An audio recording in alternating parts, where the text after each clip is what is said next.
बिस्मिल्लाहिर्रहमानिर्रहीम। हकीकी नुक्ता के नाजरीन, अस्सलाम वालेकुम वरहमतुल्लाहि वबरकातुहू। उम्मीद है आप सब खैरियत से होंगे और इस चैनल को लाइक कर रहे होंगे। इंशाल्लाह अब रूटीन के साथ ये नुक्ते आपके गोश गुजार किए जाते रहेंगे।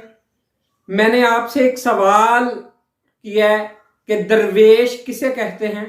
कुछ लोग कहते हैं जो अल्लाह के रास्ते में निकल जाए, जो दुनिया से रूगर्दानी कर ले और जो राजी बिल रजा हो जाए वो दरवेश है। यानी कि हर बंदा, एक दोस्त से पूछा गया दरवेश किसे कहते हैं, वो कहता है जो अल्लाह के सामने झुक जाए उसे दरवेश कहते हैं। एक दोस्त से पूछा गया तो उसने कहा जो उसके हर हुक्म को तस्लीम कर ले उसे दरवेश कहते हैं। एक दोस्त से पूछा गया तो उसने कहा कि जो उसके तमाम अहकामात को पूरा कर दे वो उसे दरवेश कहते हैं। तो लेकिन दरवेश इसे नहीं कहते। दरवेश किन मनाजिल का राही होता है और ये दरवेशी हासिल करना किस कदर मुश्किल काम होता है, इसी के बारे में हम आज गुफ्तगू करेंगे। दर हकीकत दरवेश बेशक वही होता है जो इस मेटीरियल वर्ल्ड से उसकी सोच आगे निकल जाती है, लेकिन दरवेश बनने के लिए मनाजिल जो हैं वो किस कदर कठिन और मुश्किल होती हैं, ये मैं आपके आज गोश गुजार करूंगा। इंसानी जिस्म जो 4 अरबा अनासिर से मिलकर बना है, आग, मट्टी, हवा और पानी, इस पर कुछ इल्लतें हैं। बचपन में हम खेला करते थे तो कहते थे इल्लतें ना करो, तो यानी कि इससे आप इस मफहूम को अखज़ कर सकते हैं।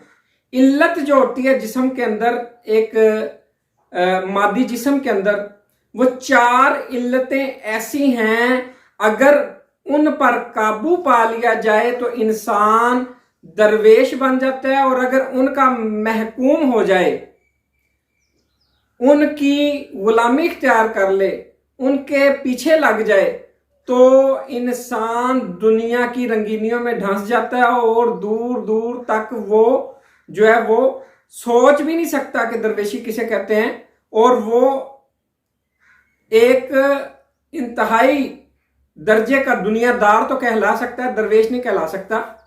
अब इंसानी जिस्म में कुछ इल्लतें ऐसी होती हैं जिन पर अगर काबू पा लिया जाए तो इंसान दरवेश बन जाता है। उसमें से पहली इल्लत होती है शहवत, वहशत। अब शहवत एक इंसानी जबिल्लत है जिसके तहत वो एक मखसूस जो है वो तलब उसे महसूस होती है, जिनसी तलब महसूस होती है कि उसका जो है अल्टरनेट जो है नेगेटिव जो है और पॉजिटिव वो करीब आ जाए। अब शहवत एक जबिल्लत है जिसको पूरा करने के लिए इंसान एक ख्वाहिश का इजहार करता है, और वहशत जो है उस ख्वाहिश के लिए इंसान अपने हवास खो दे और उसके पीछे अंधाधुन जो है वो कारफरमा हो जाए, ये वहशत कहलाती है। अब आप मुझसे बेहतर जानते हैं कि शहवत और वहशत को छोड़ना कायनात का सबसे मुश्किल काम है। इंसान कुछ हो जाए, इंसान बुराई से बाहर अपनी मर्जी से निकल ही नहीं सकता, और ये मेरा चैलेंज है कि कोई अपनी मर्जी से नेक बनने की एक्टिंग भी नहीं कर सकता। जिस दिन उसके नफ्स ने जो है उसको झटका दिया, उसके जो है वो परखच्चे उड़ जाएंगे। इसी तरीके से दूसरी जो इल्लत इंसान के जिस्म पर है वह है लज्जत, नेमत। अब कायनात जो है वो नेमतों से भरी पड़ी है और इंसान जो है हर चीज का एक लुत्फ और लज्जत ले रहा है, और ये कैसे मुमकिन है कि वो किसी लज्जत से जो है वो बाज आ जाए। अब लज्जत का मतलब होता है कि जायका और बद जायका बराबर हो जाए, तमाम नेमतें, तमाम चीजें उसकी नजर में बराबर हो जाए, उनकी वैल्यू बराबर हो। जब नबी करीम सल्लल्लाहु अलैहि वसल्लम के पास एक साहबी रसूल एक जो है वो तोहफतन कोई चीज लेकर हाजिर हुए और नबी करीम सल्लल्लाहु अलैहि वसल्लम थोड़ी सी खाकर सहाबा इकराम को बांट देते थे, लेकिन उस दिन ऐसा ना किया। उन साहबी रसूल के जाने के बाद सहाबा इकराम ने पूछा, या रसूल अल्लाह आज क्या हुआ कि आज आपने हमें वो चीज बांटी नहीं? तो उन्होंने कहा कि उसमें थोड़ी सी कड़वाहट تھی اگر میں آپ کو بانٹ دیتا تو آپ میں سے کوئی نہ کوئی ضرور یہ کہہ دیتا کہ یہ چیز جو ہے وہ کڑوی ہے، تو اس کا دل ٹوٹ جاتا، اس بدو کا دل ٹوٹ جاتا۔ تو نبی کریم صلی اللہ علیہ وسلم کس قدر جو ہے وہ احتیاط فرماتے تھے۔ تو لذت اور نعمت سے باہر آنا کسی عام انسان کے بس کی بات ہی نہیں ہے، تو درویشی تو بہت دور کی بات ہے۔ اسی طریقے سے تیسری جو علت انسانی جسم پر ہے وہ ہے نیک و بد کی تمیز کو جو ہے وہ اس سے عاری ہوتا ہے، وہ اس سے آگے چلا جاتا ہے۔ نیک و بد اس کی نظر میں برابر ہوتے ہیں، اس کی نظر میں ولی اللہ آ جائے وہ اس کے قدموں کو ہاتھ لگاتا ہے، وہ ایک بدکار عورت آ جائے وہ بھی اس کی بھی عزت کرتا ہے، کیونکہ دونوں کردار جو ہیں اللہ تعالیٰ کے بنائے ہوئے ہیں، وہ اس میں تفریق نہیں کرتا۔ اسی طریقے سے چوتھی جو اور کائنات کا یہ بہت بڑا جہاد اور انتہائی مشکل کام ہے کہ آپ جو ہے وہ یہ نیک و بد سے باہر نکل آئیں، یہ ناممکن ہے۔ اسی طریقے سے عروج و زوال یعنی کہ اونچ اور نیچ، اس سے باہر نکل آنا۔ آج جہاں کے سٹیٹس کانشیس لوگ ہیں تو امیروں کو الگ ٹریٹ کیا جاتا ہے، غریبوں کو الگ ٹریٹ کیا جاتا ہے، تو اس درجاتی نظام کے اندر سے باہر نکل آنا ناممکن ہے اور ناممکنات میں سے ایک بات ہے۔ تو جو یہ 4 سٹیجز عبور کرتا ہے، ان چیزوں کا غلام بننے کی بجائے ان پر حاکمیت اختیار کر لیتا ہے کہ نہیں، شہوت نہیں ہوگی تو کوئی بات نہیں، اللہ کی رضا کے لیے چھوڑ دیا، اگر اللہ جو ہے وہ حلال طریقے سے اسے نعمت دے گا تو کوئی بات نہیں، ٹھیک ہے، وگرنہ اللہ حافظ۔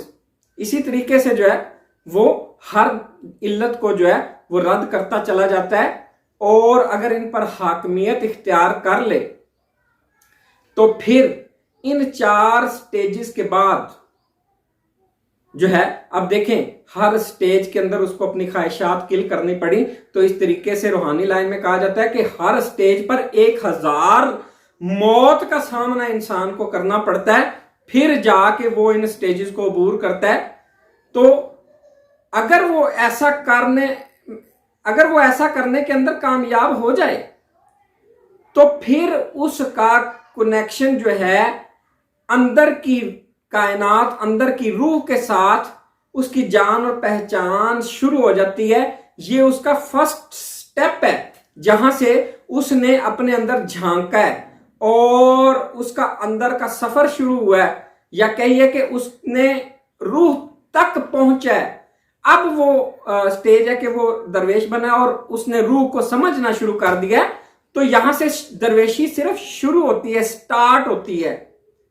تو یہ مقام ہے درویشی کا۔ درویشی کوئی آسان کام نہیں ہے کہ ہر بندہ کروڑوں میں سے ایک درویش ہوتا ہے، پھر جا کے کہیں جو ہے وہ، اور یہ درویش جو ہوتا ہے پھر یہاں سے آگے میں آپ کو بتاتا چلوں کہ فقر کی منازل ہیں، لیکن کبھی بھی میں چینل پر انشاءاللہ فقر کی جو منازل ہیں وہ نہیں بتاؤں گا، کیونکہ وہ بتانے والی نہیں ہے۔ اس کے لیے تو میں آپ کو یہی عرض کروں گا، جو شوقین ہو تو وہ پھر رابطہ کر سکتے ہیں میرے ساتھ کسی بھی صورت میں۔ تو الحمدللہ حضور کی بارگاہ رسالت سے نہ صرف تمام منازل کا پتہ ہے، بلکہ میں نے تو آپ کو کہہ رکھا ہے کہ جو سلوک کی منازل طے کرنا چاہے، انشاءاللہ میرے پاس وہ وسائل اور وسیلہ موجود ہے کہ وہ جہاں سے چاہے وہ آغاز کر سکتا ہے، اور اس کو انشاءاللہ جلد ذکر سے جو ہے وہ پتہ چل جائے گا کہ اس کی کوئی سفر جو ہے وہ شروع ہو گیا اور اس کی منازل جو ہے وہ طے ہونا شروع ہو گئی ہیں۔ تو یہ درویشی کے مراحل تھے جو میں آپ کے گوش گزار کرنا چاہ رہا تھا۔ اس کے ساتھ میں اجازت چاہوں گا آپ سے۔ السلام علیکم ورحمۃ اللہ وبرکاتہ۔